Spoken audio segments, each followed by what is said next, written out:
Alhamdulillah. Brothers and sisters, I greet you. Assalamu alaikum. Allahu al-A'la, al-Rafi, al-Khafi. Allah is the Most High, the Exalter, and the Abaser. Allah's position is established. It is given in religion that Allah's position is Most High, and He exalts people to be near to Him, and He abases people to be in the opposite relationship, distant from Him. And Allah says in Surah 79, Ayah 40 and 41, English translation, and for such as had entertained the fear of standing before their Lord, and had restrained their soul or self from lower desires, their abode will be the garden. We just finished a month of fasting, and we're told that the purpose of fasting is that we develop self-restraint. And Allah uses a different verb for restrain. It's the verb that basically means deny, but He said, for those who restrain their own nafs, their self, or their soul from their lower desires, their abode will be the Jannah. Where is Jannah as far as high and low in the picture that we're given in religion? It's a high. Those who restrain from the lower, they wind up being higher. After the jumuah khutbah, we bring back salah. There is nobody here in the musalla who has the skill to get up without pushing down. Imagine how you're going to get up. You're going to push down with your hand. You're going to push down with your leg. You don't get up until you push away from down. Try it.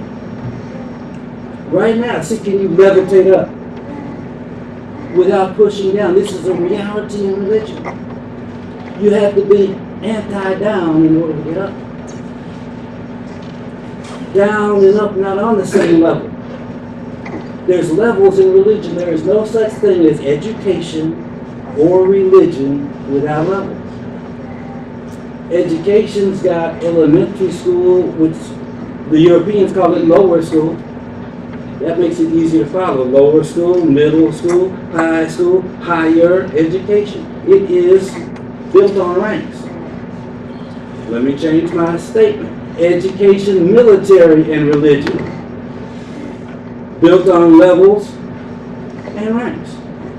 Is that right? Those who restrain from their lower desires, their abode will be the Jannah. And Jannah is not only up high, it is orderly. It is orderly in Al Jannah. It's got ranks. It's got roads. It's straight. Yes. Things are not wild in the Jannah. See, Jannah and jungle both start with a J, but they got a different nature. The one with the order in it is Jannah, and the one with the disorder, every individual thing growing whichever way it wants in that jungle. So, the Jannah is high up and it's orderly.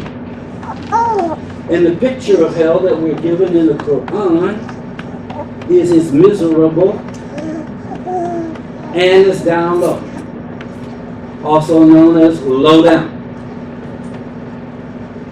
So religion says if you restrain yourself, you go up to a high station, and if you don't restrain yourself, you go down to a bad station, brothers and sisters. As we said, after the Jumu'ah khutbah, we're going to make salah. And for the salah, we stand up. And after we stand up, what kind of formation do we get into? We get into orderly rows, right? And the imam, whoever is the imam, says, look to your lines to make them straight. Sometimes we hear people say, stow. Same thing. Same thing. Stow.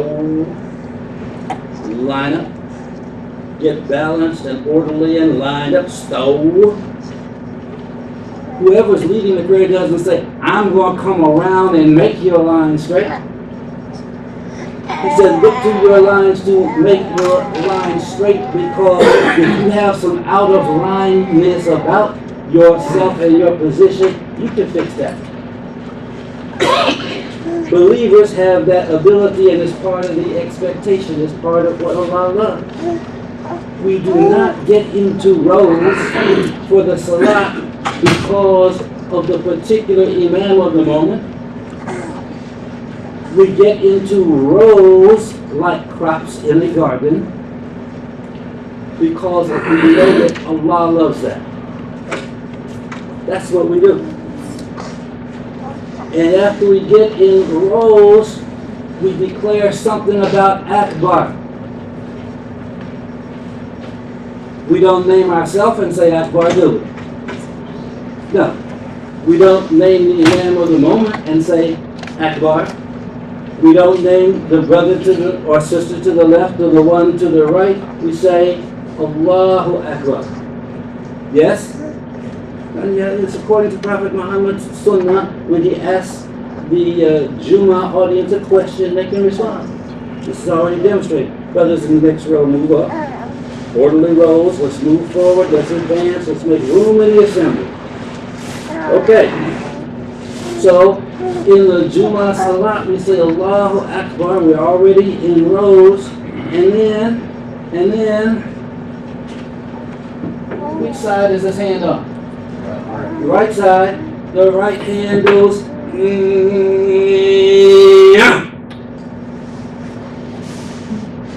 what that represent? Self-restraint. The khutbah today is reflections on self-restraint. Some reflections on self-restraint. Self-restraint is an issue in religion. It's a key to moving up. The self-restrained move up and the unself-restrained move down. That's the way it is. That's 3,500 years ago. That's 1,400 years ago. That's current events. There is no change in Allah's way. Trust me, a child understands, if told, that this position means restraining yourself. Trust me, and that's what we do. Now the imam in the Jumu'ah Salat does not go up and down the rows and take anybody's right hand and put it over their left hand. Have you ever seen that happen? It doesn't happen, because what's important is that everybody do it for their own self. This in Salat, even it's a community Salat. The community is ordered in rows, but every individual is practicing self-restraint. The Jumu'ah Salat is not a place for individualness. There is orderly self-restraint, and then there is individualness. If the imam in the khutbah, not the khutbah, the Jumu'ah Salat, starts out saying, قُلْ هُوَ اللَّهُ أَحَدٌ اللَّهُ الصَّمَدُ. That's Surah 112. But suppose that wasn't the surah that a particular individual had in mind at that time. Suppose their heart, spirit, and desire was on a different surah. In the middle of the Jumu'ah Salat, does a person bust out, "Wallah, awesome"? No. the person doesn't say, you know Quran, I know some Quran too. I'm going to prove I know some Quran. No. There is a community collective benefit where self-restraint is put into practice in order to get, like was said in the Ramadan session, the Quran gives us information to help us with our inner formation, where the individuality is. The Quran gives us information to help us get, to address our inner formation so that we can get into formation, and there's formation that Allah loves. So the topic is reflections on self-restraint, and the sub-thesis is it is a factor in moving up to the good station or down to the bad station. We know the story that when the command went to bow, to make sajda, Iblis felt an individual feeling. And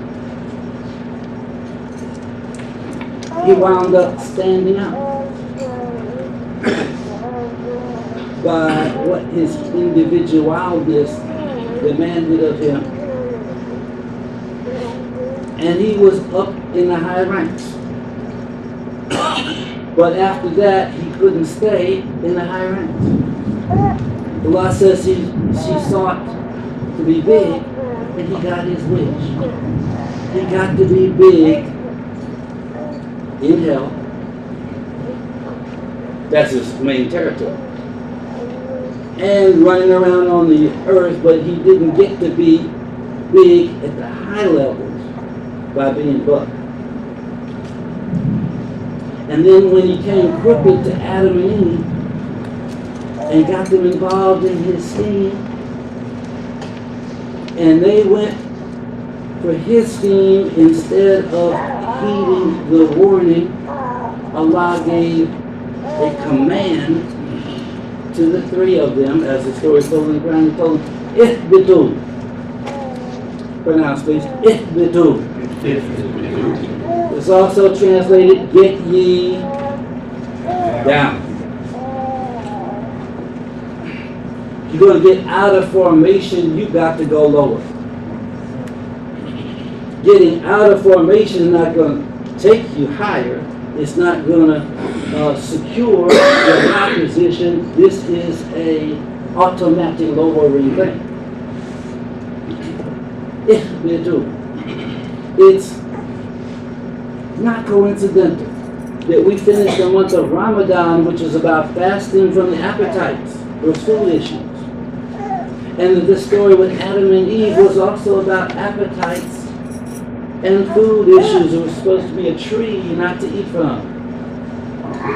And there's also Iblis's way of falsifying the issue, making the issue illusory as if it was about eternal life. It was just people being slick seduced into getting out of formation, going against Allah's information. And then Moses, when Moses was leading his people, same thing came up. Food issue, appetite issue. What did his people tell him? We can't deal with one kind of food all the time. Want you to produce for us. Like that. Produce for us. Want you to produce for us some of what the earth does produce with pot herbs, garlic and lentil and onion and cucumbers and stuff. That's what they were worrying about. And he asked them, will you exchange the higher for the lower? Another translator said, would you exchange the better for the worse? And then you know what he told them? Ihbitu. The same command. Ihbitu. If that's what you're about, Ihbitu Misran. Go down to any Egypt. The word for Egypt in the Quran is Misr. Go down to any Egypt. Go down to any town. That's the level that you're really about. After all Allah has done, Ihbitu Misran. We already know some of our scientists here will look at Ihbitu and automatically be thinking about consonantal connections, eliminating the vowel and finding the root, and seeing a connection with habit. Doesn't Ihbitu have HBT in it? Yes, sir. Mm-hmm. And doesn't Misran have a resemblance to miserable? Misery? Miserable? How are we going to save people from having a miserable life and they still going to keep low life habits? I'm talking about us. I'm talking about current events. And then it says they drew upon themselves the wrath of Allah. Same ayah, which is Surah 2, ayah 61. The Ghadabi. The Ghadabi Allah, like the Maghdubi, Ghadab, right? Being about them appetites on the lower level and being willing to exchange it for the truly higher level they drew on themselves. The Ghadab.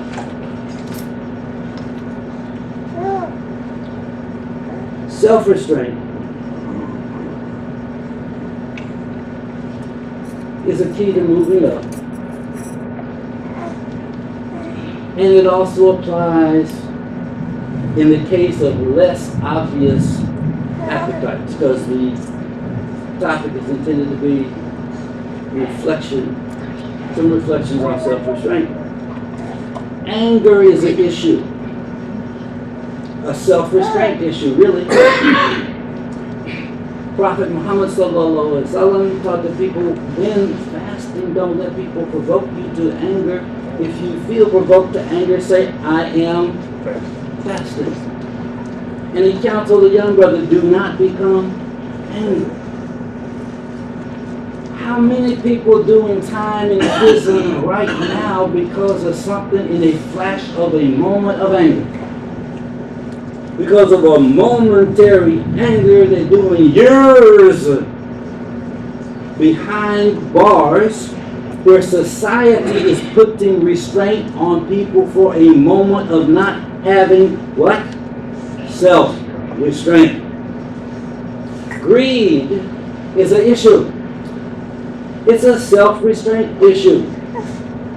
The Southern Baptists, just a week or two ago, took back their doctrine on the curse of Ham. But they adopted the doctrine in the 1840s, I do believe that's what the news said. But now it's 2017, they've taken the doctrine back. Which Bible verses changed between 1840 something and now? The Bible didn't change. So what made people come up with a doctrine that they got to now abandon as not being the truth? Greed. Because in 1840, Southern Baptist means slave territory, white Baptist.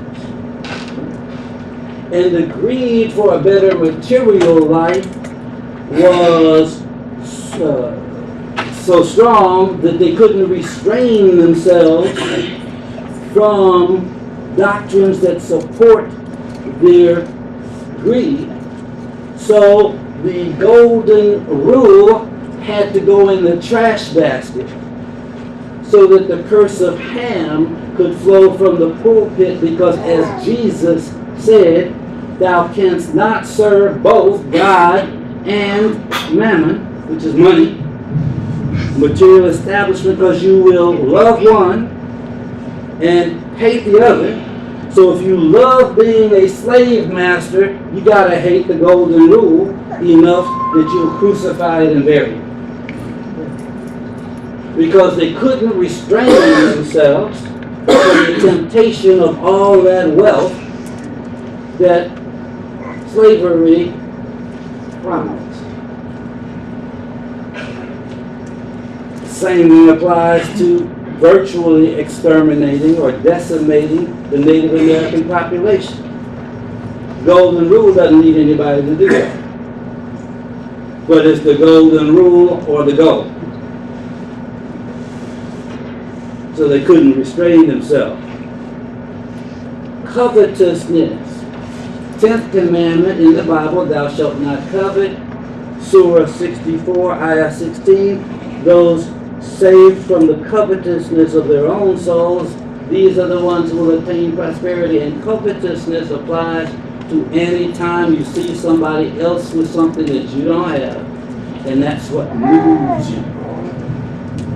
And you're willing to move despite some higher things that you should restrain yourself from.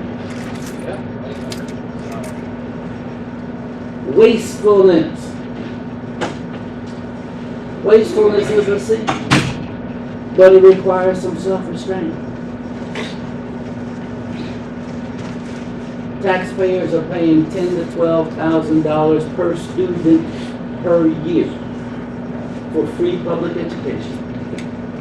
And most of that money is being wasted because the people in the classrooms to take advantage of the free public education are about something else. The financial tap is just running, the money is flowing, it's somewhere between $50,000 to $100,000 being spent or available for everybody since way back when people were in kindergarten. It wasn't $10,000 to $12,000. Okay? But then after all this gets wasted, then they find out they don't have productive skills. Then you look for wealth or sustenance through crime, but wastefulness is a sin.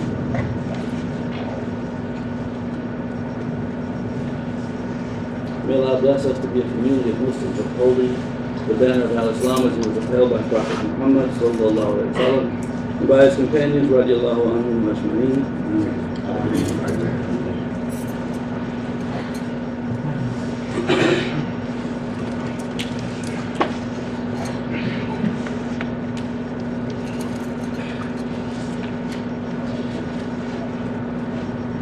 Alhamdulillahi Rabbil Alameen.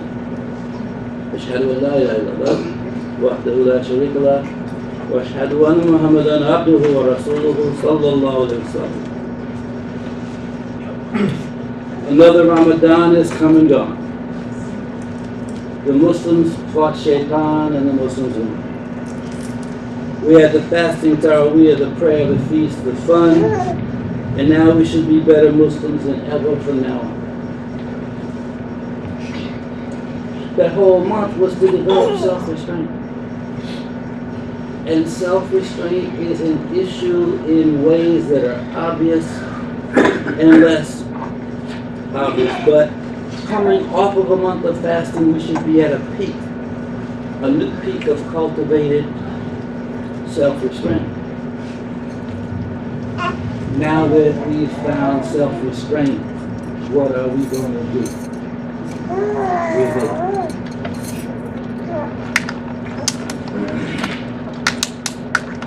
Psychological things require self-restraint.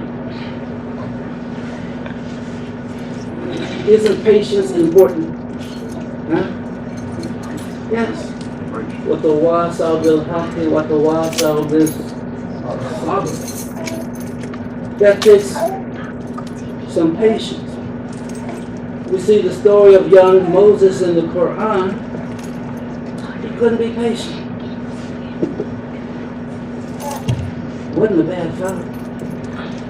Didn't mean any harm. But patience took some self-restraint. You know, the story tells us that he sought out somebody. who he considered to be advanced. All right? The person didn't seek him out, he was seeking the person out. In order to learn, first thing the person told Moses was, you can't be patient. And his immediate response proved it. He started arguing. Yes, I can. You gave him credit for having some advanced knowledge, and the first thing he said, you said, but? Really? And 3 times, he showed that he couldn't be patient. The first thing that came to his mind, that must have been it. Even when he called himself asking the man a question, it wasn't a question, it was just a way of telling what he saw. And the man, in the initial conversation, told him, وَكَيْفَ تَصْبِرُ عَلَى مَا لَمْ تُحِطْ بِهِ خُبْرًا. How can you be patient upon that which not encircle relative to it awareness? How can you be patient with something that's beyond your comprehension? Maybe we don't know about the word comprehension, but comprehension means encircle. Prehend means encircle. They say that the monkey can grab a limb and hang from a limb because it has a prehensile tail. They say that the elephant can grab a log and move it because it has a prehensile nose. They can wrap around the log. It's about encircling. And when the police say they apprehended a suspect, it doesn't mean they spotted him. They mean they got a grip around him. They put the handcuffs around him. They put him in the back seat of the squad car, and they put the back seat around him. Sometimes people don't comprehend something. They say, I can't wrap my brain around that. He said, how can you be patient with something outside your circle of comprehension? How do you be patient with something like this? This point is outside the circle.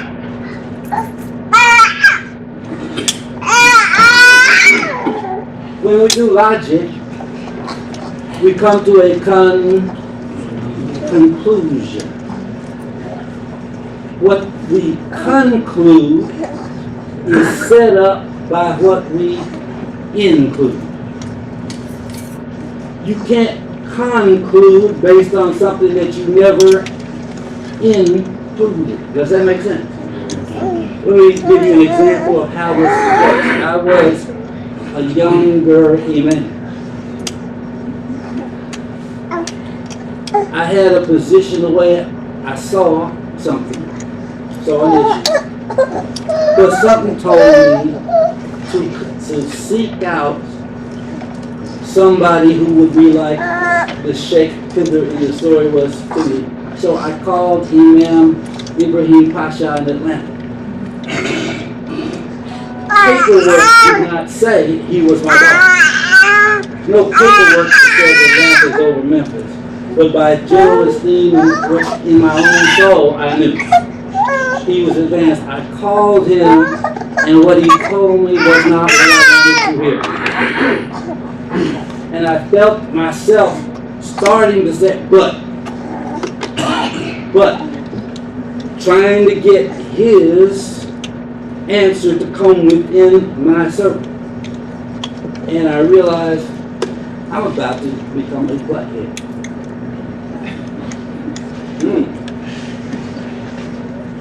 And long story short, I wound up submitting, but I bet you on the phone you could feel this young brother, he's trying to restrain himself. But, and another story, There was a time I wrote a letter to Imam Nuri Salam, who was the resident imam at the time, about how I saw things. And I had it back in the days of a typewriter where you had to patiently move and set tabs on it. I had a column A and a column B. I was telling them column A how things ought to be, and column B how I see things. And this is my issue. And when he called me into the office, or I went into the office, whatever we had our meeting, right in there, at that same desk, which is still there on purpose. Two things. First, he told me how rare it is for a person to bring their ideas directly to the resident imam who he committed before. I didn't know how rare it was at the time. Just took his word for it. Now I know. He told me how rare it was, and then he started sharing me some things that I had not considered. Some points which were outside the circle of my comprehension. So I left with the general conclusion. He had a point. I had to acknowledge. He had a point that I had to consider. In the Battle of Uhud, when the Muslim archers abandoned their position, they abandoned it according to what they saw, according to how it appeared to them, and there's some points outside the circular scope of their vision that they did not consider. It had a community effect. But on their own, they abandoned their position.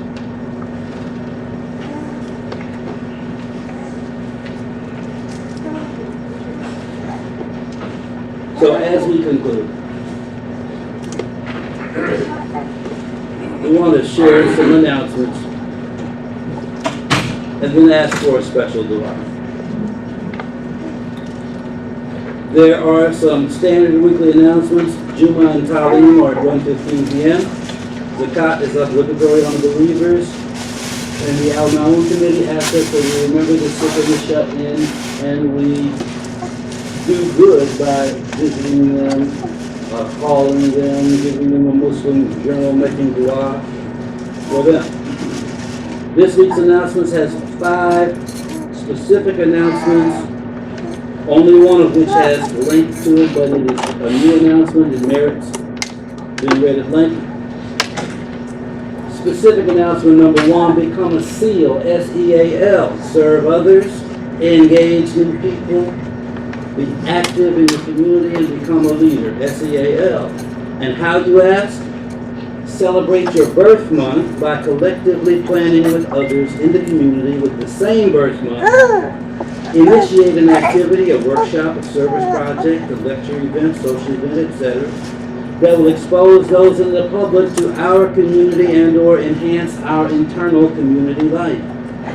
How do you know who is in your birth month? By the way, the SEAL Community Affairs came up with that. How do you know who is in your birth month? We've got you covered. There is a chart, and as more people sign up, more will be added, and the contact information will be provided to those in the same birth month, and upon request, if needed. We understand that some people like to protect their privacy, so we're not publishing the numbers to the entire community. If you're not on the list, just send in your name and your birth month. Your name and your birth month to MAM Community Affairs. MAM from Ashton, of course. MAM Community Affairs at gmail.com. Or sign up at the masjid and we'll update the list. Imam Sharif will be glad to collect your information. We know you're dying to get started. And when can I, you ask? Answer immediately. Your birth month can meet as early as you like. Just have ready and schedule something for your birth month. First up is July. It's a few days away, so they may choose to do something small but powerful. August will follow, so plan it away. So, if you'd like to see it again, when the announcements are posted, just look for number 1. Number 2 is simply that there's a community affairs meeting Sunday, July the 9th, 10:45 a.m. Number 3 asks for du'as for Brother Lucius Howard, the father of Sister Charmaine, and Brother Amir Akram. Again, if you forget the names, look for announcement number 3. Number 4 is about the 14th annual Camp Khalil summer session in a couple of weeks. And there's the contact information to find out more about it. It tells you all about the registration and everything. And number 5 is that there's a halal food pantry, food and clothes distribution on the last Saturday of the month. And if you want to know the exact date and time, look for announcement number 5. Followed by contact us, reminders of how to contact Master Community Affairs. So, self-restraint. Some reflections on self-restraint. The Quran says the masajid of Allah should be visited and maintained by, and I don't have it all memorized, but the people who believe in giving charity, etc., etc., restrain self from the selfishness of visiting but not maintaining. It's supposed to be visited and maintained. The giving the life to the masjid is about coming and supporting the masjid. If it's Islamic enough to come to, it's Islamic enough to donate to. If it's Islamic enough to provide a place for you to fulfill your jumuah obligation, along with it comes an opportunity to advance by restraining from selfishness and contributing, dropping something in the bucket to maintain the masjid. And we want to conclude by asking for special dua for the assistant imams of Masjid al-Mu'min. I will not try to lead it, because if I lead it, people will be pretending to follow along with it, but in their mind they'll be saying, what are you up to? Just make dua for the assistant imam. They're in a tricky position. Currently, I'm in organization, what you call the 1 spot. The assistant position is the 2 spot. Not the 2 people in this community experience the 1 spot after being in the 2 spot. That's Muhammad Amin himself. Telling you the 2 spot is tricky. The community dynamics of the way people come to the one in the 2 spot is very, very tricky. Some of these brothers been in this position 25 years. Make special dua for them. Each of them was asked for specifically to be assistant. In the Quran, we have an example of the 1 spot, the 2 spot, and the invisible hidden spot. That's the story of Moses with his people in the wilderness. Moses was in the 1 spot. Who was in the 2 spot? Aaron or Harun. And in the invisible, hidden, anonymous spot was somebody, name not given, the title for that person was the Samiri. Do not think I'm dropping hints about somebody whose name is Sam. No! Don't even go there. The Bible says Aaron came up with the golden calf. The Quran corrects that. Who came up with the golden calf? The Samiri came up with the golden calf. Aaron, the requested assistant, wasn't a clown. Was a man of courage. He went up against Pharaoh, didn't he? He went up against Pharaoh with Moses. But when charged with acting on Moses' behalf in his absence, which is almost word for word the language in the bylaws, for what the assistant imam is supposed to do. He spoke up, but after he spoke up, he couldn't deal with it.